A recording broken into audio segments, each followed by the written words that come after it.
Hi, welcome to another audiobook titled The Mastery of Destiny by James Allen 1909.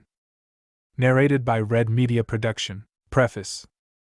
The discovery of the law of evolution in the material world has prepared men for a knowledge of the law of cause and effect in the mental world.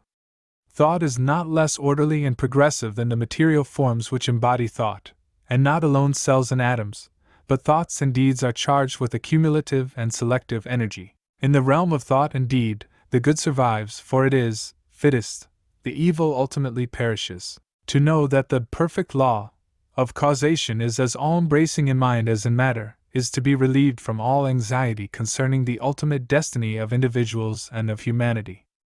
For man is man and master of his fate. And the will in man which is conquering the knowledge of natural law will conquer the knowledge of spiritual law. The will which, in ignorance, chooses evil will, as wisdom evolves and emerges, choose good. In a universe of law, the final mastery of evil by man is assured. His lesser destinies of separation and sorrow, defeat and death, are but disciplinary steps leading to the great destiny of triumphal mastery. He himself is unconsciously building, albeit with lacerated hands and labor-bowed form, the temple of glory which is to afford him an eternal habitation of peace. In this volume I have tried to set down some words indicative of this law and this destiny, and the manner of its working and its building, and have so arranged the subject matter as to make the book a companion volume to the Life Triumphant. The first 6, and the last, chapters first appeared in Bibby's Quarterly and Bibby's Annual, and it is by kind permission of the editor, Mr. Joseph Bibby, that they are now brought together and published in volume form, the other 3 chapters having been added to make the book consecutive and complete. James Allen, Bringolu, Ilfracombe, England. April, 1909. 1. Deeds, Character, and Destiny. There is, and always has been, a widespread belief in fate, or destiny, that is, in an eternal and inscrutable power which apportions definite ends to both individuals and nations. This belief has arisen from long observation of the facts of life. Men are conscious that there are certain occurrences which they cannot control, and are powerless to avert.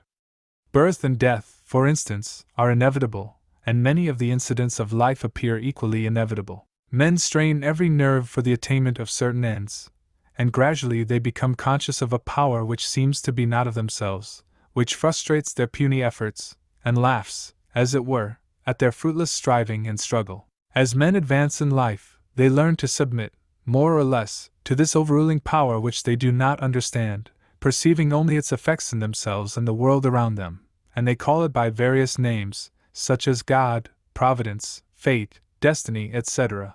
Men of contemplation, such as poets and philosophers, step aside, as it were, to watch the movements of this mysterious power as it seems to elevate its favorites on the one hand, and strike down its victims on the other, without reference to merit or demerit. The greatest poets, especially the dramatic poets, represent this power in their works, as they have observed it in nature. The Greek and Roman dramatists usually depict their heroes as having foreknowledge of their fate, and taking means to escape it, but by so doing they blindly involve themselves in a series of consequences which bring about the doom which they are trying to avert. Shakespeare's characters, on the other hand, are represented, as in nature, with no foreknowledge, except in the form of presentiment, of their particular destiny. Thus, according to the poets, whether the man knows his fate or not, he cannot avert it, and every conscious or unconscious act of his is a step towards it. Omar Khayyam's moving finger is a vivid expression of this idea of fate. The moving finger writes, and having writ, moves on, nor all thy piety nor wit shall lure it back to cancel half a line, nor all thy tears wash out a word of it. Thus, men in all nations and times have experienced in their lives the action of this invincible power or law, and in our nation today this experience has been crystallized in the terse proverb, man proposes, God disposes. But contradictory as it may appear, there is an equally widespread belief in man's responsibility as a free agent. All moral teaching is an affirmation of man's freedom to choose his course and mold his destiny, and man's patient and untiring efforts in achieving his ends are declarations of consciousness of freedom and power. This dual experience of fate on the one hand, and freedom on the other, has given rise to the interminable controversy between the believers in fatalism and the upholders of free will, a controversy which was recently revived under the term determinism versus free will. Between apparently conflicting extremes there is always a middle way, a balance, justice, or compensation which, while it includes both extremes, cannot be said to be either one or the other, and which brings both into harmony. And this middle way is the point of contact between two extremes. Truth cannot be a partisan, but by its nature is the reconciler of extremes. And so, in the matter which we are considering, there is a golden mean, which brings fate and free will into close relationship, wherein, indeed, it is seen that these two indisputable facts in human life, for such they are but two aspects of one central law, one unifying and all-embracing principle, namely, the law of causation in its moral aspect. Moral causation necessitates both fate and free will, both individual responsibility and individual predestination, for the law of causes must also be the law of effects, and cause and effect must always be equal. The train of causation, both in matter and mind, must be eternally balanced, therefore eternally just, eternally perfect. Thus every effect may be said to be a thing preordained, but the predetermining power is a cause, and not the fiat of an arbitrary will. Man finds himself involved in the train of causation. His life is made up of causes and effects. It is both a sowing and a reaping. Each act of his is a cause which must be balanced by its effects. He chooses the cause, this is free will; he cannot choose, alter, or avert the effect, this is fate. Thus free will stands for the power to initiate causes, and destiny is involvement in effects. It is therefore true that man is predestined to certain ends, but he himself has, though he knows it not, issued the mandate. That good or evil thing from which there is no escape, he has, by his own deeds, brought about. It may here be urged that man is not responsible for his deeds, that these are the effects of his character, and that he is not responsible for the character, good or bad, which was given him at his birth. If character was given him at birth, this would be true, and there would then be no moral law, and no need for moral teaching. But characters are not given ready-made, they are evolved. They are, indeed, effects, the products of the moral law itself, that is, the products of deeds. Character result of an accumulation of deeds which have been piled up, so to speak, by the individual during his life. Man is the doer of his own deeds. As such he is the maker of his own character, and as the doer of his deeds and the maker of his character, he is the molder and shaper of his destiny. He has the power to modify and alter his deeds, and every time he acts he modifies his character, and with the modification of his character for good or evil, he is predetermining for himself new destinies, destinies disastrous or beneficent in accordance with the nature of his deeds. Character is destiny itself. As a fixed combination of deeds, it bears within itself the results of those deeds. These results lie hidden as moral seeds in the dark recesses of the character, awaiting their season of germination, growth, and fruitage. Those things which befall a man are the reflections of himself, that destiny which pursued him, which he was powerless to escape by effort, or avert by prayer, was the relentless ghoul of his own wrong deeds demanding and enforcing restitution. Those blessings and curses which come to him unbidden are the reverberating echoes of the sounds which he himself sent forth. It is this knowledge of the perfect law working through and above all things, of the perfect justice operating in and adjusting all human affairs, that enables the good man to love his enemies, and to rise above all hatred, resentment, and complaining, for he knows that only his own can come to him, and that, though he be surrounded by persecutors, his enemies are but the blind instruments of a faultless retribution. And so he blames them not, but calmly receives his accounts, and patiently pays his moral debts. But this is not all. He does not merely pay his debts, he takes care not to contract any further debts. He watches himself, and makes his deeds faultless. While paying off evil accounts, he is laying up good accounts. By putting an end to his own sin, he is bringing evil and suffering to an end. And now let us consider how the law operates in particular instances in the outworking of destiny through deeds and character. First, we will look at this present life, for the present is the synthesis of the entire past. The net result of all that a man has ever thought and done is contained within him. It is noticeable that sometimes the good man fails and the unscrupulous man prospers, a fact which seems to put all moral maxims as to the good results of righteousness out of account, and because of this, many people deny the operation of any just law in human life, and even declare that it is chiefly the unjust that prosper. Nevertheless, the moral law exists, and is not altered or subverted by shallow conclusions.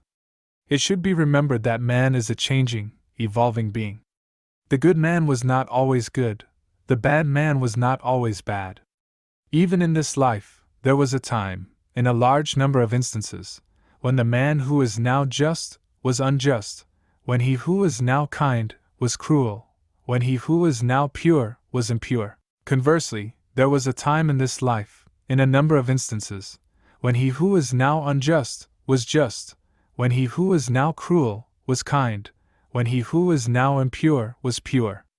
Thus, the good man who is overtaken with calamity today is reaping the result of his former evil sowing. Later he will reap the happy result of his present good sowing, while the bad man is now reaping the result of his former good sowing. Later he will reap the result of his present sowing of bad. Characteristics are fixed habits of mind, the results of deeds. An act repeated a large number of times becomes unconscious, or automatic, that is, it then seems to repeat itself without any effort on the part of the doer, so that it seems to him almost impossible not to do it, and then it has become a mental characteristic. Here is a poor man out of work. He is honest, and is not a shirker. He wants work, and cannot get it. He tries hard, and continues to fail. Where is the justice in his lot? There was a time in this man's condition when he had plenty of work. He felt burdened with it, he shirked it, and longed for ease. He thought how delightful it would be to have nothing to do. He did not appreciate the blessedness of his lot. His desire for ease is now gratified, but the fruit for which he longed, and which he thought would taste so sweet, has turned to ashes in his mouth. The condition which he aimed for, namely, to have nothing to do, he has reached, and there he is compelled to remain till his lesson is thoroughly learned. And he is surely learning that habitual ease is degrading, that to have nothing to do is a condition of wretchedness, and that work is a noble and blessed thing. His former desires and deeds have brought him where he is, and now his present desire for work, his ceaseless searching and asking for it, will just as surely bring about its own beneficent result. No longer desiring idleness, his present condition will, as an effect, the cause of which is no longer propagated, soon pass away, and he will obtain employment. And if his whole mind is now set on work, and he desires it above all else, then when it comes he will be overwhelmed with it. It will flow into him from all sides, and he will prosper in his industry. Then, if he does not understand the law of cause and effect in human life, he will wonder why work comes to him apparently unsought, while others who seek it strenuously fail to obtain it. Nothing comes unbidden. Where the shadow is, there also is the substance. That which comes to the individual is the product of his own deeds. As cheerful industry leads to greater industry and increasing prosperity, and labor shirked or undertaken discontentedly leads to a lesser degree of labor and decreasing prosperity, so with all the varied conditions of life as we see them, they are the destinies wrought by the thoughts and deeds of each particular individual. So also with the vast variety of characters, they are the ripening and ripened growth of the sowing of deeds. As the individual reaps what he sows, so the nation, being a community of individuals, reaps also what it sows. Nations become great when their leaders are just men, they fall and fade when their just men pass away. Those who are in power set an example, good or bad, for the entire nation. Great will be the peace and prosperity of a nation when there shall arise within it a line of statesmen who, having first established themselves in a lofty integrity of character, shall direct the energies of the nation toward the culture of virtue and development of character, knowing that only through personal industry, integrity, and nobility can national prosperity proceed. Still, above all, is the great law, calmly and with infallible justice meting out to mortals their fleeting destinies, tear-stained or smiling, the fabric of their hands. Life is a great school for the development of character, and all, through strife and struggle, vice and virtue, success and failure, are slowly but surely learning the lessons of wisdom. 2. The science of self-control. We live in a scientific age. Men of science are numbered by thousands, and they are ceaselessly searching, analyzing, and experimenting with a view to discovery and the increase of knowledge. The shelves of our libraries, both public and private, are heavy with their load of imposing volumes on scientific subjects, and the wonderful achievements of modern science are always before us, whether in our homes or in our streets, in country or town, on land or sea. There shall we have before us some marvelous device, some recent accomplishment of science, for adding to our comfort, increasing our speed, or saving the labor of our hands. Yet, with all our vast store of scientific knowledge, and its startling and rapidly increasing results in the world of discovery and invention, there is, in this age, one branch of science which has so far fallen into decay as to have become almost forgotten, a science, nevertheless, which is of greater importance than all the other sciences combined, and without which all science would but subserve the ends of selfishness and aid in man's destruction. I refer to the science of self-control. Our modern scientists study the elements and forces which are outside themselves, with the object of controlling and utilizing them.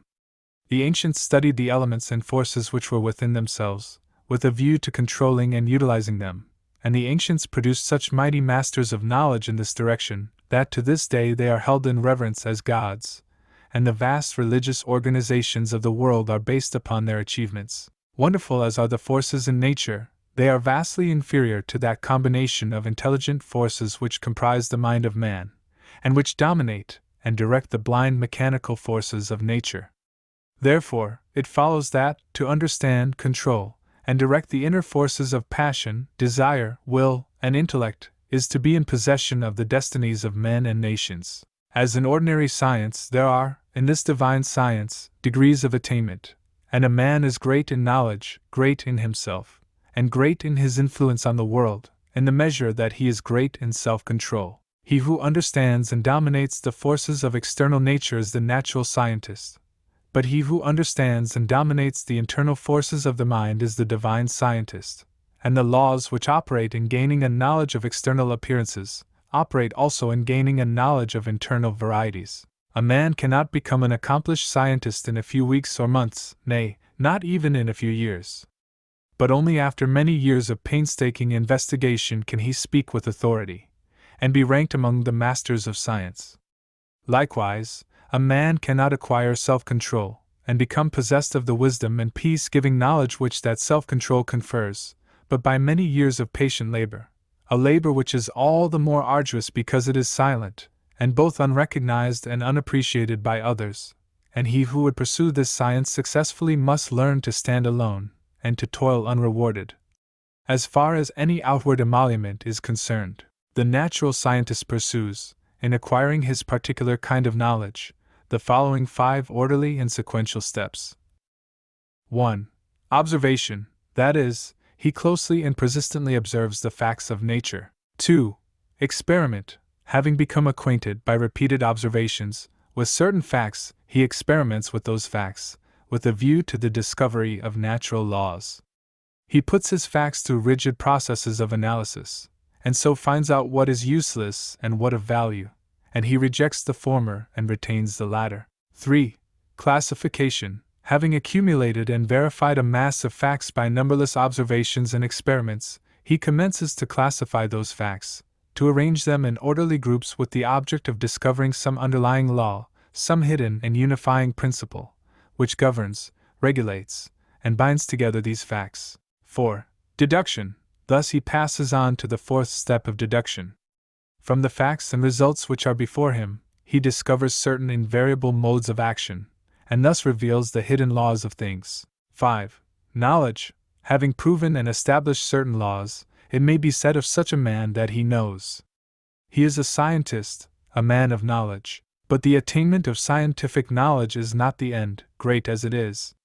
Men do not attain knowledge for themselves alone, nor to keep it locked secretly in their hearts, like a beautiful jewel in a dark chest. The end of such knowledge is use, service, the increase of the comfort and happiness of the world.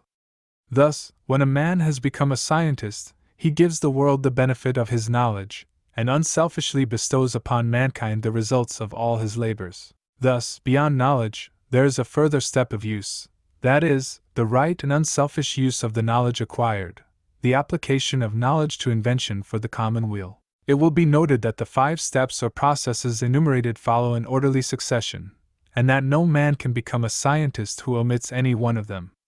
Without the first step of systematic observation, for instance, he could not even enter the realm of knowledge of nature's secrets. At first, the searcher for such knowledge has before him a universe of things. These things he does not understand. Many of them, indeed, seem to be irreconcilably opposed one to the other, and there is apparent confusion. But by patiently and laboriously pursuing these 5 processes, he discovers the order, nature, and essences of things, perceives the central law or laws which bind them together in harmonious relationship, and so puts an end to confusion and ignorance. As with the natural scientist, so with the divine scientist, he must pursue, with the same self-sacrificing diligence, 5 progressive steps in the attainment of self-knowledge, self-control.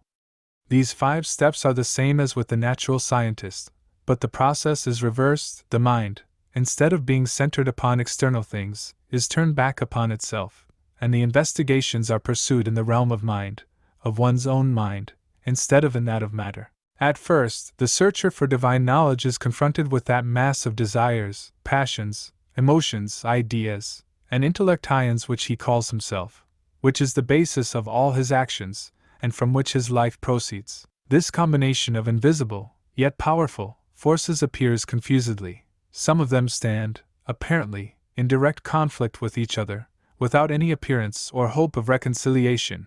His mind in its entirety, too, with his life which proceeds from that mind, does not seem to have any equitable relation to many other minds and lives about him. And altogether there is a condition of pain and confusion from which he would fain escape. Thus, he begins by keenly realizing his state of ignorance, for no one could acquire either natural or divine knowledge, if he were convinced that without study or labor he already possessed it. With such perception of one's ignorance, there comes the desire for knowledge, and the novice in self-control enters upon the ascending pathway, in which are the following 5 steps. 1. Introspection. This coincides with the observation of the natural scientist. The mental eye is turned like a searchlight upon the inner things of the mind, and its subtle and ever-varying processes are observed and carefully noted. This stepping aside from selfish gratifications, from the excitements of worldly pleasures and ambitions, in order to observe, with the object of understanding, one's nature, is the beginning of self-control. Hitherto, the man has been blindly and impotently borne along by the impulses of his nature, the mere creature of things and circumstances. But now he puts a check upon his impulses and, instead of being controlled, begins to control. 2. Self-analysis. Having observed the tendencies of the mind, they are then closely examined, and are put through a rigid process of analysis. The evil tendencies, those that produce painful effects, are separated from the good tendencies, those that produce peaceful effects, and the various tendencies, with the particular actions they produce, and the definite results which invariably spring from these actions, are gradually grasped by the understanding, which is at last enabled to follow them in their swift and subtle interplay and profound ramifications. It is a process of testing and proving, and for the searcher, a period of being tested and proved. 3. Adjustment. By this time, the practical student of things divine has clearly before him every tendency and aspect of his nature, down to the profoundest promptings of his mind, and the most subtle motives of his heart. There is not a spot or corner left, which he has not explored and illuminated with the light of self-examination. He is familiar with every weak and selfish point, every strong and virtuous quality. It is considered the height of wisdom to be able to see ourselves as others see us. But the practitioner of self-control goes far beyond this. He not only sees himself as others see him, he sees himself as he is. Thus, standing face to face with himself, not striving to hide away from any secret fault, no longer defending himself with pleasant flatteries, either underrating nor overrating himself or his powers, and no more cursed with self-praise or self-pity, he sees the full magnitude of the task which lies before him, sees dearly ahead the heights of self-control, and knows what work he has to do to reach them. He is no longer in a state of confusion, but has gained a glimpse of the laws which operate in the world of thought, and he now begins to adjust his mind in accordance with those laws. This is a process of weeding, sifting, cleansing. As the farmer weeds, cleans, and prepares the ground for his crops, so the student removes the weeds of evil from his mind, cleanses and purifies it preparatory to sowing the seeds of righteous actions which shall produce the harvest of a well-ordered life. 4. Righteousness. Having adjusted his thoughts and deeds to those minor laws which operate in mental activities in the production of pain and pleasure, unrest and peace, sorrow and bliss, he now perceives that there is involved in those laws one great central law which, like the law of gravitation in the natural world, is supreme in the world of mind, a law to which all thoughts and deeds are subservient, and by which they are regulated and kept in their proper sphere. This is the law of justice or righteousness, which is universal and supreme. To this law he now conforms. Instead of thinking and acting blindly, as the nature is stimulated and appealed to by outward things, he subordinates his thoughts and deeds to this central principle. He no longer acts from self, but does what is right, what is universally and eternally right. He is no longer the abject slave of his nature and circumstances. He is the master of his nature and circumstances. He is no longer carried hither and thither on the forces of his mind. He controls and guides those forces to the accomplishment of his purposes. Thus, having his nature in control and subjection, not thinking thoughts nor doing deeds which oppose the righteous law, and which, therefore, that law annuls with suffering and defeat, he rises above the dominion of sin and sorrow, ignorance and doubt, and is strong, calm, and peaceful. 5. Pure knowledge. By thinking right and acting right, he proves, by experience, the existence of the divine law on which the mind is framed, and which is the guiding and unifying principle in all human affairs and events, whether individual or national. Thus, by perfecting himself in self-control, he acquires divine knowledge. He reaches the point where it may be said of him, as of the natural scientist, that he knows. He has mastered the science of self-control, and has brought knowledge out of ignorance, order out of confusion. He has acquired that knowledge of self which includes knowledge of all men, that knowledge of one's own life which embraces knowledge of all life. As for all minds are the same in essence, differing only in degree, are framed upon the same law, and the same thoughts and acts, by whatsoever individual they are wrought, will always produce the same results. But this divine and peace-bestowing knowledge, as in the case of the natural scientist, is not gained for one's self alone, for if this were so, the aim of evolution would be frustrated, and it is not in the nature of things to fall short of ripening and accomplishment. And indeed, he who thought to gain this knowledge solely for his own happiness would most surely fail. So, beyond the fifth step of pure knowledge, there is a still further one of wisdom, which is the right application of the knowledge acquired, the pouring out upon the world, unselfishly and without stint, the result of one's labors, thus accelerating progress and uplifting humanity. It may be said of men who have not gone back into their own nature to control and purify it, that they cannot clearly distinguish between good and evil, right and wrong. They reach after those things which they think will give them pleasure, and try to avoid those things which they believe will cause them pain. The source of their actions is self, and they only discover right painfully and in a fragmentary way, by periodically passing through severe sufferings and lashings of conscience. But he who practices self-control, passing through the 5 processes, which are 5 stages of growth, gains that knowledge which enables him to act from the moral law which sustains the universe. He knows good and evil, right and wrong, and thus knowing them, lives in accordance with good and right. He no longer needs to consider what is pleasant or what is unpleasant, but does what is right. His nature is in harmony with his conscience, and there is no remorse. His mind is in unison with the great law, and there is no more suffering and sin. For him evil is ended, and good is all in all. 3. Cause and effect in human conduct. It is an axiom with the scientists that every effect is related to a cause. Apply this to the realm of human conduct, and there is revealed the principle of justice. Every scientist knows, and now all men believe, that perfect harmony prevails throughout every portion of the physical universe, from the speck of dust to the greatest sun. Everywhere there is exquisite adjustment. In the sidereal universe, with its millions of suns rolling majestically through space and carrying with them their respective systems of revolving planets, its vast nebula, its seas of meteors, and its vast army of comets traveling through illimitable space with inconceivable velocity, perfect order prevails. And again, in the natural world, with its multitudinous aspects of life, and its infinite variety of forms, there are the clearly defined limits of specific laws, through the operation of which all confusion is avoided, and unity and harmony eternally obtain. If this universal harmony could be arbitrarily broken, even in one small particular, the universe would cease to be. There could be no cosmos, but only universal chaos.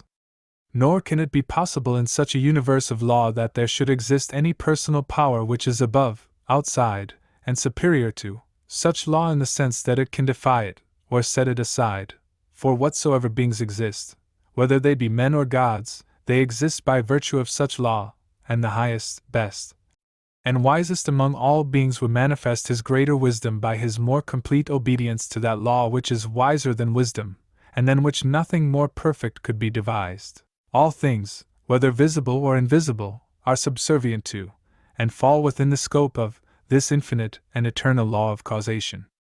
As all things seen obey it, so all things unseen, the thoughts and deeds of men, whether secret or open, cannot escape it. Do right, it recompenseth. Do one wrong, the equal retribution must be made. Perfect justice upholds the universe.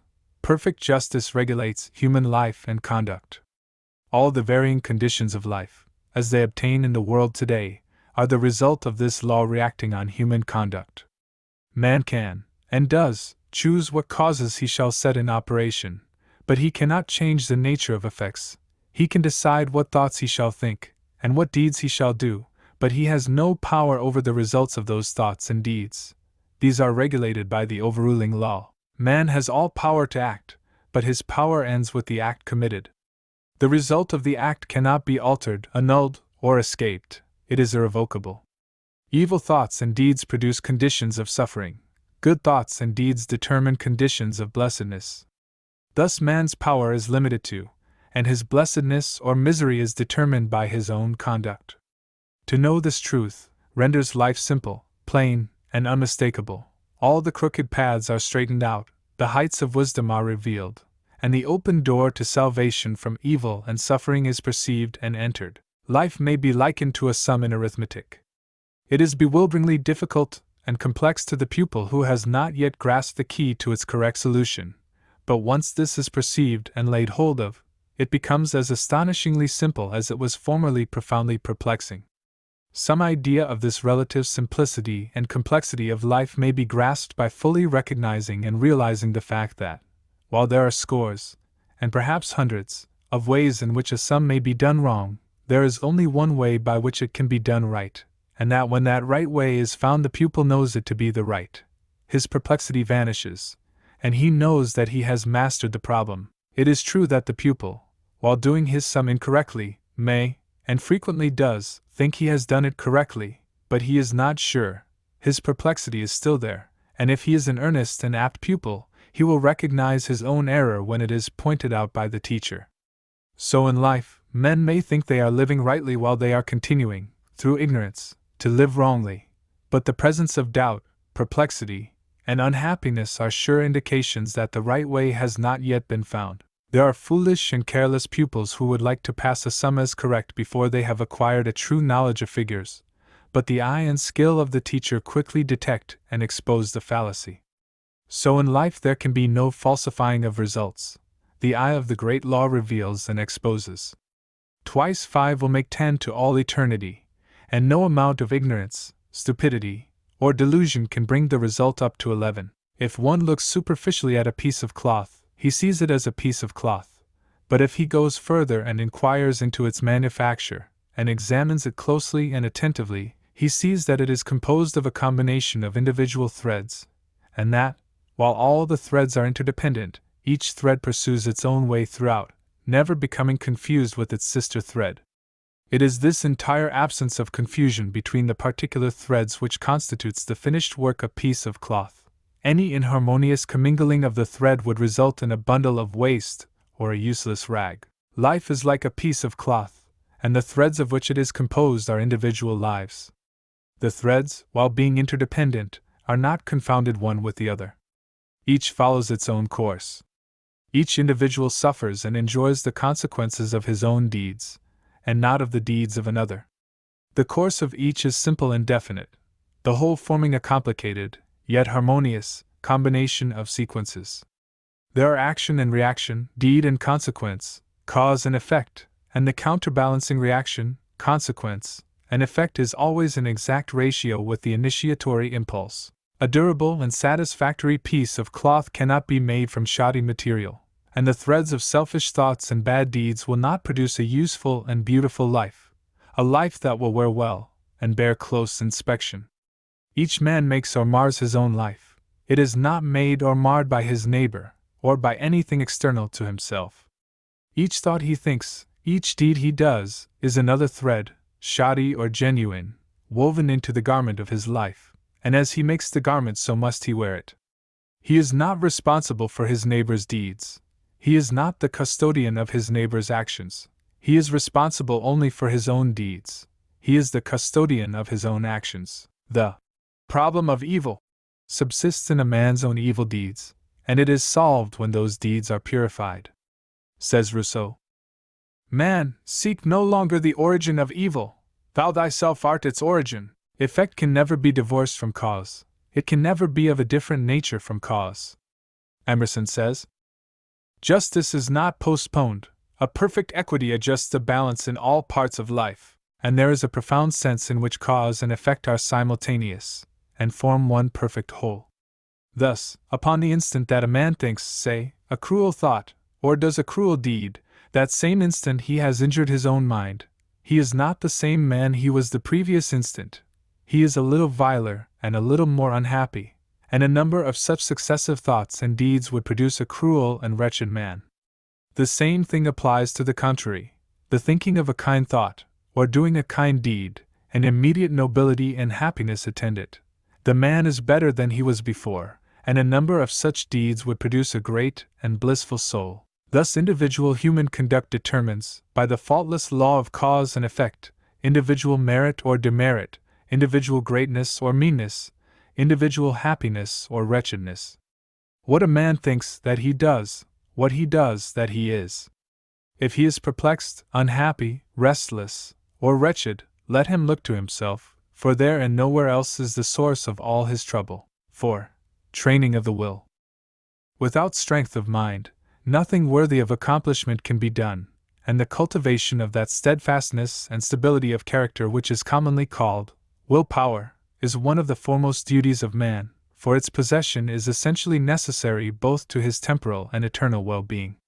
Fixedness of purpose is at the root of all successful efforts, whether in things worldly or spiritual, and without it man cannot be otherwise than wretched, and dependent upon others for that support which should be found within himself. The mystery which has been thrown around the subject of cultivation of the will by those who advertise to sell occult advice on the matter for so many dollars should be avoided and dispelled, for nothing could be further removed from secrecy and mystery than the practical methods by which alone strength of will can be developed. The true path of will cultivation is only to be found in the common everyday life of the individual, and so obvious and simple is it that the majority, looking for something complicated and mysterious, pass it by unnoticed. A little logical thought will soon convince a man that he cannot be both weak and strong at the same time, that he cannot develop a stronger will while remaining a slave to weak indulgences, and that, therefore, the direct and only way to that greater strength is to assail and conquer his weaknesses. All the means for the cultivation of the will are already at hand in the mind and life of the individual. They reside in the weak side of his character, by attacking and vanquishing which the necessary strength of will be developed. He who has succeeded in grasping this simple, preliminary truth, will perceive that the whole science of will cultivation is embodied in the following 7 rules. 1. Break off bad habits. 2. Form good habits. 3. Give scrupulous attention to the duty of the present moment. 4. Do vigorously and at once whatever has to be done. 5. Live by rule. 6. Control the tongue. 7. Control the mind. Anyone who earnestly meditates upon, and diligently practices, the above rules, will not fail to develop that purity of purpose and power of will which will enable him to successfully cope with every difficulty, and pass triumphantly through every emergency. It will be seen that the first step is the breaking away from bad habits. This is no easy task. It demands the putting forth of great efforts, or a succession of efforts, and it is by such efforts that the will can alone be invigorated and fortified. If one refuses to take the first step, he cannot increase in willpower, for by submitting to a bad habit, because of the immediate pleasure which it affords, one forfeits the right to rule over himself, and is so far a weak slave. He who thus avoids self-discipline, and looks about for some occult secrets, for gaining willpower at the expenditure of little or no effort on his part, is deluding himself, and is weakening the willpower which he already possesses. The increased strength of will which is gained by success in overcoming bad habits enables one to initiate good habits. For, while the conquering of a bad habit requires merely strength of purpose, the forming of a new one necessitates the intelligent direction of purpose. To do this, a man must be mentally active and energetic, and must keep a constant watch upon himself. As a man succeeds in perfecting himself in the second rule, it will not be very difficult for him to observe the third, that of giving scrupulous attention to the duty of the present moment. Thoroughness is a step in the development of the will which cannot be passed over. Slipshod work is an indication of weakness. Perfection should be aimed at, even in the smallest task. By not dividing the mind, but giving the whole attention to each separate task as it presents itself, singleness of purpose and intense concentration of mind are gradually gained, two mental powers which give weight and worth of character, and bring repose and joy to their possessor. The fourth rule, that of doing vigorously and at once whatever has to be done, is equally important. Idleness and a strong will cannot go together, and procrastination is a total barrier to the acquisition of purposeful action. Nothing should be put off until another time, not even for a few minutes. That which ought to be done now should be done now. This seems a little thing, but it is of far-reaching importance. It leads to strength, success, and peace. The man who is to manifest a cultivated will must also live by certain fixed rules. He must not blindly gratify his passions and impulses, but must school them to obedience. He should live according to principle, and not according to passion. He should decide what he will eat and drink and where, and what he will not eat and drink and where, how many meals per day he will have, and at what times he will have them, at what time he will go to bed, and at what time get up. He should make rules for the right government of his conduct in every department of his life, and should religiously adhere to them. To live loosely and indiscriminately, eating and drinking and sensually indulging at the beck and call of appetite and inclination, is to be a mere animal, and not a man with will and reason. The beast in man must be scourged and disciplined and brought into subjection, and this can only be done by training the mind and life on certain fixed rules of right conduct. The saint attains to holiness by not violating his vows, and the man who lives according to good and fixed rules is strong to accomplish his purpose. The sixth rule, that of controlling the tongue, must be practiced until one has perfect command of his speech, so that he utters nothing in peevishness, anger, irritability, or with evil intent. The man of strong will does not allow his tongue to run thoughtlessly and without check. All these 6 rules, if faithfully practiced, will lead up to the 7th, which is the most important of them all, namely, rightly controlling the mind. Self-control is the most essential thing in life, yet least understood, but he who patiently practices the rules herein laid down, bringing them into requisition in all his ways and undertakings, will learn, by his own experience and efforts, how to control and train his mind, and to earn thereby the supreme crown of manhood, the crown of a perfectly poised will. 5. Thoroughness. Thoroughness consists in doing little things as though they were the greatest things in the world. That the little things of life are of primary importance is a truth not generally understood, and the thought that little things can be neglected, thrown aside, or slurred over, is at the root of that lack of thoroughness which is so common, and which results in imperfect work and unhappy lives. When one understands that the great things of the world and of life consist of a combination of small things, and that without this aggregation of small things the great things would be non-existent, then he begins to pay careful attention to those things which he formerly regarded as insignificant. He thus acquires the quality of thoroughness, and becomes a man of usefulness and influence, For the possession or non-possession of this one quality may mean all the difference between a life of peace and power, and one of misery and weakness. Every employer of labor knows how comparatively rare this quality is, how difficult it is to find men and women who will put thought and energy into their work, and do it completely and satisfactorily. Bad workmanship abounds. Skill and excellence are acquired by few. Thoughtlessness, carelessness, and laziness are such common vices that it should cease to appear strange that, in spite of social reform, the ranks of the unemployed should continue to swell, for those who scamp their work today will, another day, in the hour of deep necessity, look and ask for work in vain. The law of the survival of the fittest is not based on cruelty, it is based on justice. It is one aspect of that divine equity which everywhere prevails. Vices, beaten with many stripes. If it were not so, how could virtue be developed? The thoughtless and lazy cannot take precedence of, or stand equally with, the thoughtful and industrious. A friend of mine tells me that his father gave all his children the following piece of advice. Whatever your future work may be, put your whole mind upon it and do it thoroughly. You need then have no fear as to your welfare, for there are so many who are careless and negligent that the services of the thorough man are always in demand. I know those who have, for years, tried almost in vain to secure competent workmanship in spheres which do not require exceptional skill, but which call chiefly for forethought, energy, and conscientious care. They have discharged one after another for negligence, laziness, incompetence, and persistent breaches of duty, not to mention other vices which have no bearing on this subject. Yet the vast army of the unemployed continues to cry out against the laws, against society, and against heaven. The cause of this common lack of thoroughness is not far to seek. It lies in that thirst for pleasure which not only creates a distaste for steady labor, but renders one incapable of doing the best work, and of properly fulfilling one's duty. A short time ago, a case came under my observation, one of many such, of a poor woman who was given, at her earnest appeal, a responsible and lucrative position. She had been at her post only a few days when she began to talk of the pleasure trips she was going to have now she had come to that place. She was discharged at the end of a month for negligence and incompetence.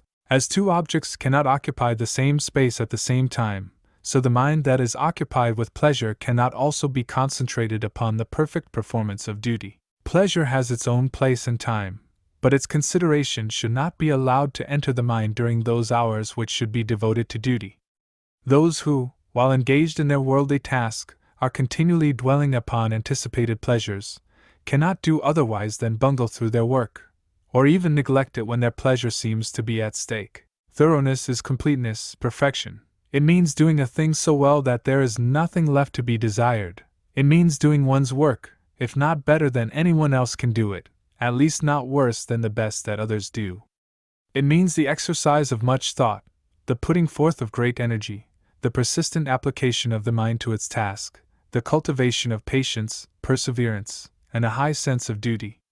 An ancient teacher said, "If anything has to be done, let a man do it, let him attack it vigorously." And another teacher said, "Whatsoever thy hand findeth to do, do it with thy might." He who lacks thoroughness in his worldly duties will also lack the same quality in spiritual things. He will not improve his character, will be weak and half-hearted in his religion, and will not accomplish any good and useful end. The man who keeps one eye on worldly pleasure and the other on religion, and who thinks he can have the advantage of both conditions, will not be thorough either in his pleasure-seeking or his religion, but will make a sorry business of both. It is better to be a whole-souled worldling than a half-hearted religionist. Better to give the entire mind to a lower thing than half of it to a higher. It is preferable to be thorough, even if it be in a bad or selfish direction, rather than inefficient and squeamish in good directions, for thoroughness leads more rapidly to the development of character and the acquisition of wisdom. It accelerates progress and unfoldment, and while it leads the bad to something better, it spurs the good to higher and ever higher heights of usefulness and power. 6. Mind building and life building. Everything, both in nature and the works of man, is produced by a process of building. The rock is built up of atoms, the plant, the animal, and man are built up of cells, a house is built of bricks, and a book is built of letters. A world is composed of a large number of forms, and a city of a large number of houses. The arts, sciences, and institutions of a nation are built up by the efforts of individuals. The history of a nation is the building of its deeds. The process of building necessitates the alternate process of breaking down. Old forms that have served their purpose are broken up, and the material of which they are composed enters into new combinations. There is reciprocal integration and disintegration. In all compounded bodies, old cells are ceaselessly being broken up, and new cells are formed to take their place. The works of man also require to be continually renewed until they have become old and useless, when they are torn down in order that some better purpose may be served. These two processes of breaking down and building up in nature are called death and life. In the artificial works of man they are called destruction and restoration. This dual process, which obtains universally in things visible, also obtains universally in things invisible. As a body is built of cells, and a house of bricks, so a man's mind is built of thoughts. The various characters of men are none other than compounds of thoughts of varying combinations. Herein we see the deep truth of the saying, "As a man thinketh in his heart, so is he." Individual characteristics are fixed processes of thought.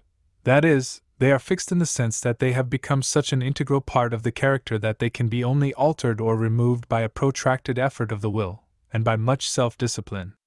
Character is built in the same way as a tree or a house is built, namely, by the ceaseless addition of new material, and that material is thought.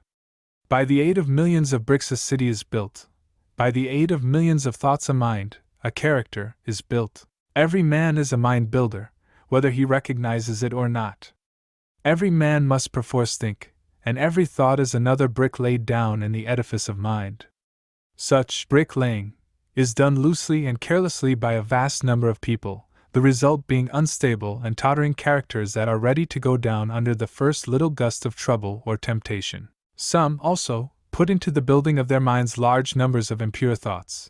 These are so many rotten bricks that crumble away as fast as they are put in, leaving always an unfinished and unsightly building, and one which can afford no comfort and no shelter for its possessor. Debilitating thoughts about one's health, enervating thoughts concerning unlawful pleasures, weakening thoughts of failure, and sickly thoughts of self-pity and self-praise are useless bricks with which no substantial mind temple can be raised. Pure thoughts, wisely chosen and well placed, are so many durable bricks which will never crumble away, and from which a finished and beautiful building, and one which affords comfort and shelter for its possessor, can be rapidly erected. Bracing thoughts of strength, of confidence, of duty, inspiring thoughts of a large, free, unfettered, and unselfish life, are useful bricks with which a substantial mind temple can be raised, and the building of such a temple necessitates that old and useless habits of thought be broken down and destroyed. Build thee more stately mansions, O my soul! As the swift seasons roll, each man is the builder of himself. If he is the occupant of a jerry-built hovel of a mind that lets in the rains of many troubles, and through which blow the keen winds of oft-recurring disappointments, let him get to work to build a more noble mansion which will afford him better protection against those mental elements.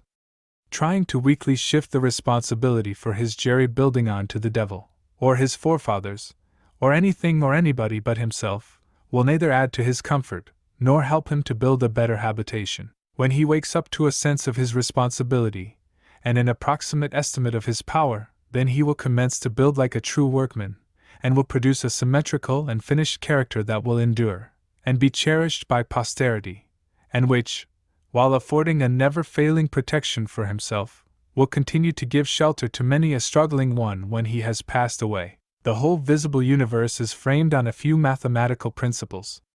All the wonderful works of man in the material world have been brought about by the rigid observance of a few underlying principles, and all that there is to the making of a successful, happy, and beautiful life is the knowledge and application of a few simple, root principles. If a man is to erect a building that is to resist the fiercest storms, he must build it on a simple, mathematical principle, or law, such as the square or the circle. If he ignores this, his edifice will topple down even before it is finished. Likewise, if a man is to build up a successful, strong, and exemplary life, a life that will stoutly resist the fiercest storms of adversity and temptation, it must be framed on a few simple, undeviating moral principles. 4 of these principles are justice, rectitude, sincerity, and kindness. These 4 ethical truths are to the making of a life what the 4 lines of a square are to the building of a house.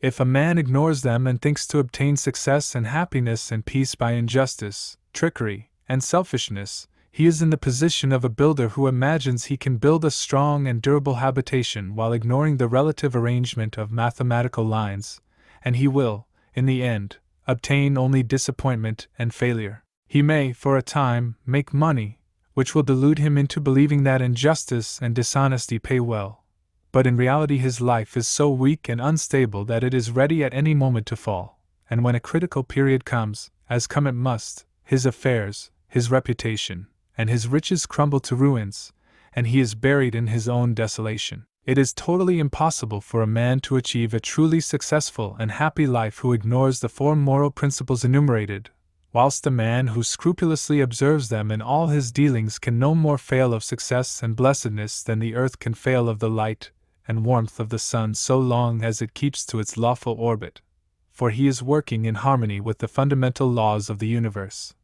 He is building his life on a basis which cannot be altered or overthrown, and, therefore, all that he does will be so strong and durable, and all the parts of his life will be so coherent, harmonious, and firmly knit that it cannot possibly be brought to ruin. In all the universal forms which are built up by the great invisible and unerring power, it will be found that the observance of mathematical law is carried out with unfailing exactitude down to the most minute detail. The microscope reveals the fact that the infinitely small is as perfect as the infinitely great. A snowflake is as perfect as a star. Likewise, in the erection of a building by man, the strictest attention must be paid to every detail. A foundation must first be laid, and although it is to be buried and hidden, it must receive the greatest care, and be made stronger than any other part of the building. Then stone upon stone, brick upon brick is carefully laid with the aid of the plumb line, until at last the building stands complete in its durability, strength, and beauty. Even so it is with the life of a man. He who would have a life secure and blessed, a life freed from the miseries and failures to which so many fall victims, must carry the practice of the moral principles into every detail of his life, into every momentary duty and trivial transaction. In every little thing he need be thorough and honest, neglecting nothing. To neglect or misapply any little detail, be he commercial man, agriculturist, professional man, or artisan, is the same as neglecting a stone or a brick in a building, and it will be a source of weakness and trouble. The majority of those who fail and come to grief do so through neglecting the apparently insignificant details. It is a common error to suppose that little things can be passed by, and that the greater things are more important, and should receive all attention. But a cursory glance at the universe, as well as a little serious reflection on life, will teach the lesson that nothing great can exist which is not made up of small details, and in the composition of which every detail is perfect. He who adopts the 4 ethical principles as the law and base of his life, who raises the edifice of character upon them, who in his thoughts and words and actions does not wander from them, whose every duty and every passing transaction is performed in strict accordance with their exactions, such a man, laying down the hidden foundation of integrity of heart securely and strongly, cannot fail to raise up a structure which shall bring him honor, and he is building a temple in which he can repose in peace and blessedness, even the strong and beautiful temple of his life. 7. Cultivation of concentration. Concentration, or the bringing of the mind to a center and keeping it there, is vitally necessary to the accomplishment of any task. It is the father of thoroughness and the mother of excellence. As a faculty, it is not an end in itself, but is an aid to all faculties, all work. Not a purpose in itself, it is yet a power which serves all purposes. Like steam in mechanics, it is a dynamic force in the machinery of the mind and the functions of life. The faculty is a common possession, though in its perfection it is rare, just as will and reason are common possessions, though a perfectly poised will and a comprehensive reason are rare possessions, and the mystery which some modern mystical writers have thrown around it is entirely superfluous. Every successful man, in whatever direction his success may lie, practices concentration, though he may know nothing about it as a subject of study.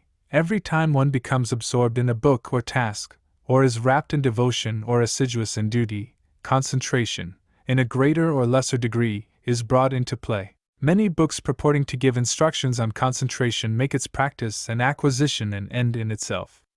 Than this, there is no surer nor swifter way to its destruction.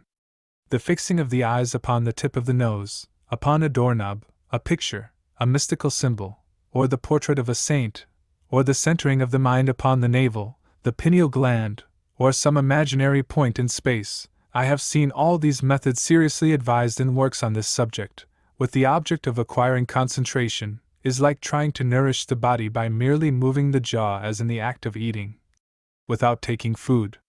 Such methods prevent the end at which they aim. They lead towards dispersion and not concentration, towards weakness and imbecility rather than towards power and intelligence. I have met those who have squandered, by these practices, what measure of concentration they at first possessed, and have become the prey of a weak and wandering mind. Concentration is an aid to the doing of something. It is not the doing of something in itself. A ladder has no divine knowledge, or the sweeping of a floor, without resorting to methods which have no practical bearing on life.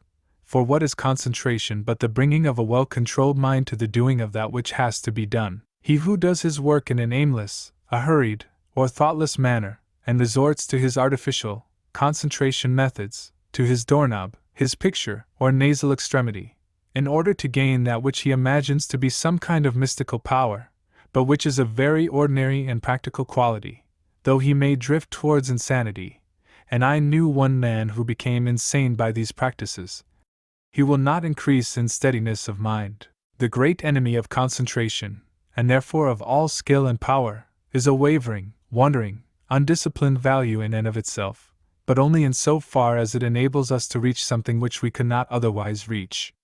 In like manner, concentration is that which enables the mind to accomplish with ease that which it would be otherwise impossible to accomplish.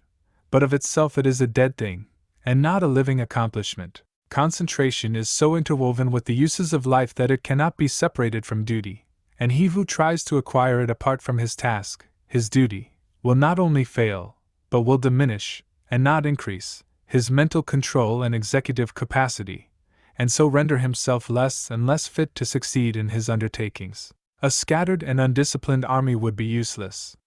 To make it effective in action and swift in victory, it must be solidly concentrated and masterfully directed. Scattered and diffused thoughts are weak and worthless. Thoughts marshaled, commanded, and directed upon a given point are invincible. Confusion, doubt, and difficulty give way before their masterly approach. Concentrated thought enters largely into all successes, and informs all victories. There is no more secret about its acquirement than about any other acquisition, for it is governed by the underlying principle of all development, namely, practice. To be able to do a thing, you must begin to do it, and keep on doing it until the thing is mastered. This principle prevails universally, in all arts, sciences, trades, in all learning, conduct, religion. To be able to paint, one must paint. To know how to use a tool skillfully, he must use the tool. To become learned, he must learn. To become wise, he must do wise things. And to successfully concentrate his mind, he must concentrate it. But the doing is not all. It must be done with energy and intelligence. The beginning of concentration, then, is to go to your daily task and put your mind on it, bringing all your intelligence and mental energy to a focus upon that which has to be done. And every time the thoughts are found wandering aimlessly away, they should be brought promptly back to the thing in hand. Thus the center, upon which you are to bring your mind to a point, is not your pineal gland or a paint in space, but the work which you are doing every day, and your object in thus concentrating is to be able to do your work with smooth rapidity and consummate skill. For until you can thus do your work, you have not gained any degree of control over the mind, you have not acquired the power of concentration. This powerful focusing of one's thought and energy and will upon the doing of things is difficult at first, as everything worth acquiring is difficult, but daily efforts, strenuously made and patiently followed up, will soon lead to such a measure of self-control as will enable one to bring a strong and penetrating mind to bear upon any work undertaken, a mind that will quickly comprehend all the details of the work, and dispose of them with accuracy and dispatch. He will thus, as his concentrative capacity increases, enlarge his usefulness in the scheme of things, and increase his value to the world, thus inviting nobler opportunities, and opening the door to higher duties, he will also experience the joy of a wider and fuller life. In the process of concentration there are the four following stages. 1. Attention. 2. Contemplation. 3. Abstraction. 4. Activity in repose. At first the thoughts are arrested, and the mind is fixed upon the object of concentration, which is the task in hand. This is attention. The mind is then roused into vigorous thought concerning the way of proceeding with the task. This is contemplation. Protracted contemplation leads to a condition of mind in which the doors of the senses are all closed against the entrance of outside distractions, the thoughts being wrapped in, and solely and intensely centered upon, the work in hand. This is abstraction. The mind thus centered in profound cogitation reaches a state in which the maximum of work is accomplished with the minimum of friction. This is activity in repose. Attention is the first stage in all successful work. They who lack it fail in everything. Such are the lazy, the thoughtless, the indifferent, and incompetent. When attention is followed by an awakening of the mind to serious thought, then the second stage is reached. To ensure success in all ordinary, worldly undertakings, it is not necessary to go beyond these two stages. They are reached, in a greater or lesser degree, by all that large army of skilled and competent workers which carries out the work of the world in its manifold departments, and only a comparatively small number reach the third stage of abstraction, for when abstraction is reached, we have entered the sphere of genius. In the first two stages, the work and the mind are separate, and the work is done more or less laboriously, and with a degree of friction. But in the third stage, a marriage of the work with the mind takes place, there is a fusion, a union, and the two become one, then there is a superior efficiency with less labor and friction. In the perfection of the first two stages, the mind is objectively engaged, and is easily drawn from its center by external sights and sounds. But when the mind has attained perfection in abstraction, the subjective method of working is accomplished, as distinguished from the objective. The thinker is then oblivious to the outside world, but is vividly alive in his mental operations. If spoken to, he will not hear, and if plied with more vigorous appeals, he will bring back his mind to outside things as one coming out of a dream. Indeed, this abstraction is a kind of waking dream, but its similarity to a dream ends with the subjective state. It does not obtain in the mental operations of that state, in which, instead of the confusion of dreaming, there is perfect order, penetrating insight, and a wide range of comprehension. Whoever attains to perfection in abstraction will manifest genius in the particular work upon which his mind is centered. Inventors, artists, poets, scientists, philosophers, and all men of genius are men of abstraction. They accomplish subjectively, and with ease, that which the objective workers, men who have not yet attained beyond the second stage in concentration, cannot accomplish with the most strenuous labor. When the fourth stage, that of activity in repose, is attained, then concentration in its perfection is acquired. I am unable to find a single word which will fully express this dual condition of intense activity combined with steadiness, or rest, and have therefore employed the term activity in repose. The term appears contradictory, but the simple illustration of a spinning top will serve to explain the paradox. When a top spins at the maximum velocity, the friction is reduced to the minimum, and the top assumes that condition of perfect repose which is a sight so beautiful to the eye, and so captivating to the mind, of the schoolboy, who then says his top is asleep. The top is apparently motionless, but it is the rest, not of inertia, but of intense and perfectly balanced activity. So the mind that has acquired perfect concentration is, when engaged in that intense activity of thought which results in productive work of the highest kind, in a state of quiet poise and calm repose. Externally, there is no apparent activity, no disturbance, and the face of a man who has acquired this power will assume a more or less radiant calmness, and the face will be more sublimely calm when the mind is most intensely engaged in active thought. Each stage of concentration has its particular power. Thus the first stage, when perfected, leads to usefulness, the second leads to skill, ability, talent, the third leads to originality and genius, while the fourth leads to mastery and power, and makes leaders and teachers of men. In the development of concentration, also, as in all objects of growth, the following stages embody the preceding ones in their entirety. Thus, in contemplation, attention is contained; in abstraction, both attention and contemplation are embodied, and he who has reached the last stage brings into play, in the act of contemplation, all the four stages. He who has perfected himself in concentration is able, at any moment, to bring his thoughts to a point upon any matter, and to search into it with the strong light of an active comprehension. He can both take a thing up and lay it down with equal deliberation. He has learned how to use his thinking faculties to fix purposes, and guide them towards definite ends. He is an intelligent doer of things, and not a weak wanderer amid chaotic thought. Decision, energy, alertness, as well as deliberation, judgment, and gravity accompany the habit of concentration, and that vigorous mental training which its cultivation involves, leads, through ever-increasing usefulness and success in worldly occupations, towards that higher form of concentration called meditation, in which the mind becomes divinely illumined and acquires the heavenly knowledge. 8. Practice of meditation. When aspiration is united to concentration, the result is meditation. When a man intensely desires to reach and realize a higher, purer, and more radiant life than the merely worldly and pleasure-loving life, he engages in aspiration, and when he earnestly concentrates his thoughts upon the finding of that life, he practices meditation. Without intense aspiration, there can be no meditation. Lethargy and indifference are fatal to its practice. The more intense the nature of a man, the more readily will he find meditation, and the more successfully will he practice it.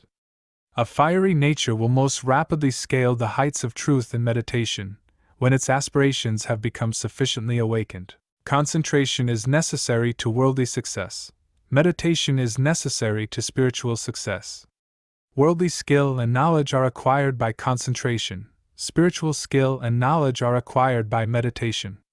By concentration, a man can scale the highest heights of genius, but he cannot scale the heavenly heights of truth. To accomplish this, he must meditate. By concentration, a man may acquire the wonderful comprehension and vast power of a Caesar. By meditation, he may reach the divine wisdom and perfect peace of a Buddha. The perfection of concentration is power.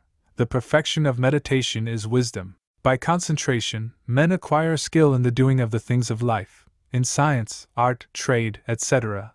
But by meditation, they acquire skill in life itself, in right living, enlightenment, wisdom, etc. Saints, sages, saviors, wise men, and divine teachers are the finished products of holy meditation. The four stages in concentration are brought into play in meditation, the difference between the two powers being one of direction, and not of nature. Meditation is therefore spiritual concentration, the bringing of the mind to a focus in its search for the divine knowledge, the divine life, the intense dwelling, in thought, on truth. Thus a man aspires to know and realize, above all things else, the truth. He then gives attention to conduct, to life, to self-purification. Giving attention to these things, he passes into serious contemplation of the facts, problems, and mystery of life. Thus contemplating, he comes to love truth so fully and intensely as to become wholly absorbed in it.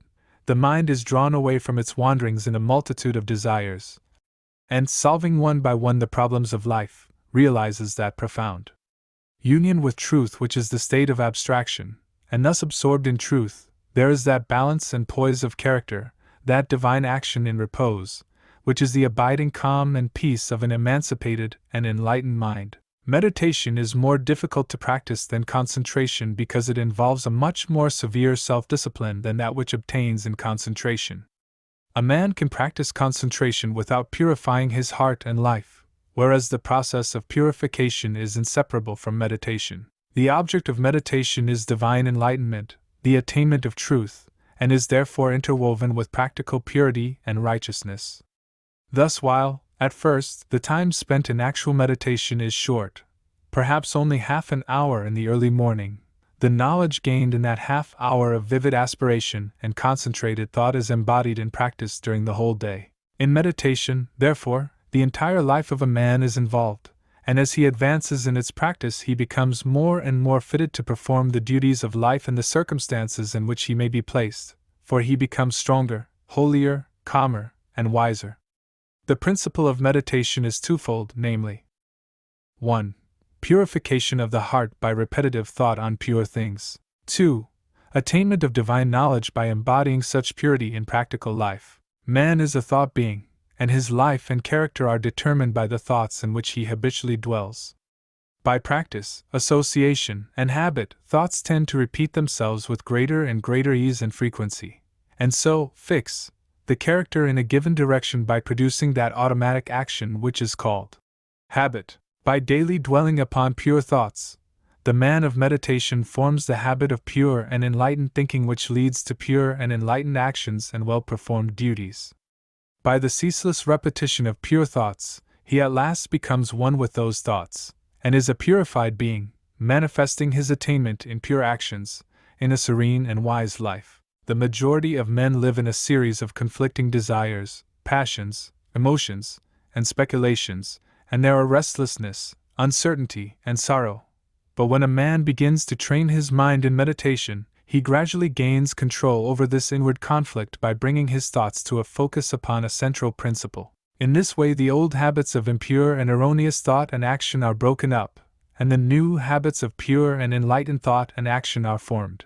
The man becomes more and more reconciled to truth, and there is increasing harmony and insight, a growing perfection and peace. A powerful and lofty aspiration towards truth is always accompanied with a keen sense of the sorrow and brevity and mystery of life, and until this condition of mind is reached, meditation is impossible. Merely musing, or whiling away the time in idle dreaming, habits to which the word meditation is frequently applied, are very far removed from meditation, in the lofty spiritual sense which we attach to that condition. It is easy to mistake reverie for meditation. This is a fatal error which must be avoided by one striving to meditate. The two must not be confounded. Reverie is a loose dreaming into which a man falls. Meditation is a strong, purposeful thinking into which a man rises. Reverie is easy and pleasurable. Meditation is at first difficult and irksome. Reverie thrives in indolence and luxury. Meditation arises from strenuousness and discipline. Reverie is first alluring, then sensuous, and then sensual. Meditation is first forbidding, then profitable, and then peaceful. Reverie is dangerous. It undermines self-control. Meditation is protective. It establishes self-control. There are certain signs by which one can know whether he is engaging in reverie or meditation. The indications of reverie are 1. A desire to avoid exertion. 2. A desire to experience the pleasures of dreaming. 3. An increasing distaste for one's worldly duties. 4. A desire to shirk one's worldly responsibilities. 5. Fear of consequences. 6. A wish to get money with as little effort as possible. 7. Lack of self-control. The indications of meditation are 1. Increase of both physical and mental energy. 2. A strenuous striving after wisdom. 3. A decrease of irksomeness in the performance of duty. 4. A fixed determination to faithfully fulfill all worldly responsibilities. 5. Freedom from fear. 6. Indifference to riches. 7. Possession of self-control. There are certain times, places, and conditions in and under which it is impossible to meditate, others wherein it is difficult to meditate, and others wherein meditation is rendered more accessible, and these, which should be known and carefully observed, are as follows. Times, places, and conditions in which meditation is impossible. 1. At, or immediately after, meals. 2. In places of pleasure. 3. In crowded places. 4. While walking rapidly. 5. While lying in bed in the morning. 6. While smoking. 7.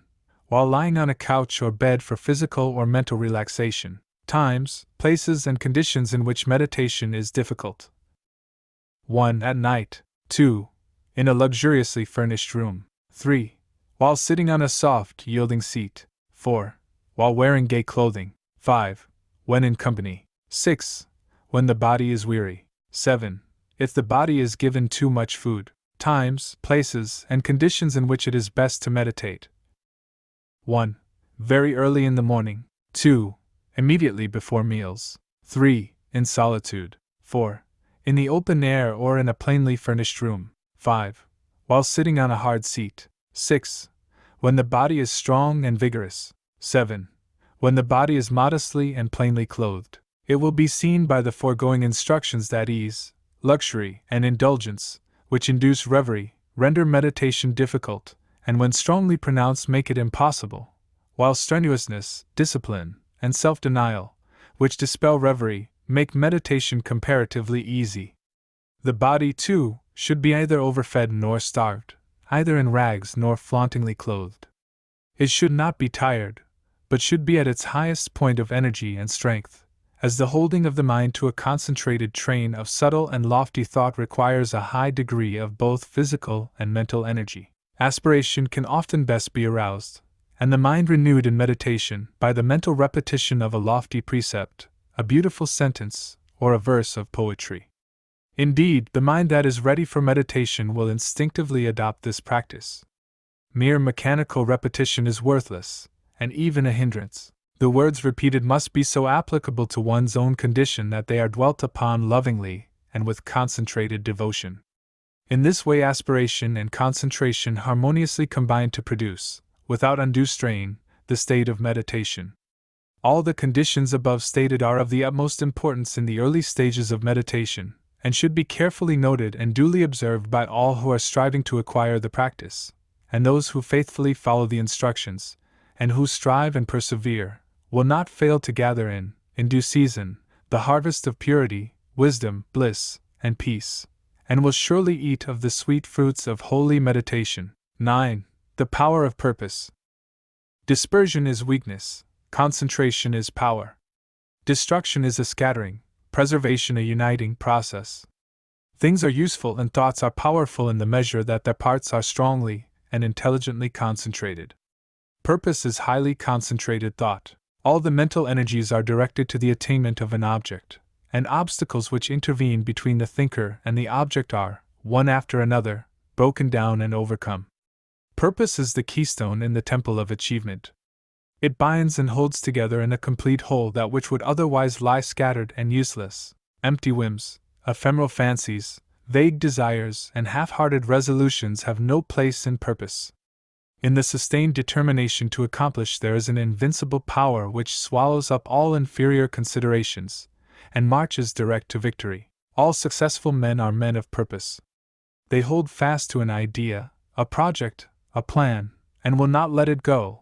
They cherish it, brood upon it, tend and develop it, and when assailed by difficulties, they refuse to be beguiled into surrender. Indeed, the intensity of the purpose increases with the growing magnitude of the obstacles encountered. The men who have molded the destinies of humanity have been men mighty of purpose. Like the Roman laying his road, they have followed along a well-defined path, and have refused to swerve aside even when torture and death confronted them. The great leaders of the race are the mental road makers, and mankind follows in the intellectual and spiritual paths which they have carved out and beaten. Great is the power of purpose. To know how great, let a man study it in the lives of those whose influence has shaped the ends of nations and directed the destinies of the world. In an Alexander, a Caesar, or a Napoleon, we see the power of purpose when it is directed in worldly and personal channels. In a Confucius, a Buddha, or a Christ, we perceive its vaster power when its course is along heavenly and impersonal paths. Purpose goes with intelligence. There are lesser and greater purposes according with degrees of intelligence. A great mind will always be great of purpose. A weak intelligence will be without purpose. A drifting mind argues a measure of undevelopment. What can resist an unshakable purpose? What can stand against it or turn it aside? Inert matter yields to a living force, and circumstance succumbs to the power of purpose. Truly, the man of unlawful purpose will, in achieving his ends, destroy himself, but the man of good and lawful purpose cannot fail. It only needs that he daily renew the fire and energy of his fixed resolve, to consummate his object. The weak man, who grieves because he is misunderstood, will not greatly achieve. The vain man, who steps aside from his resolve in order to please others and gain their approbation, will not highly achieve.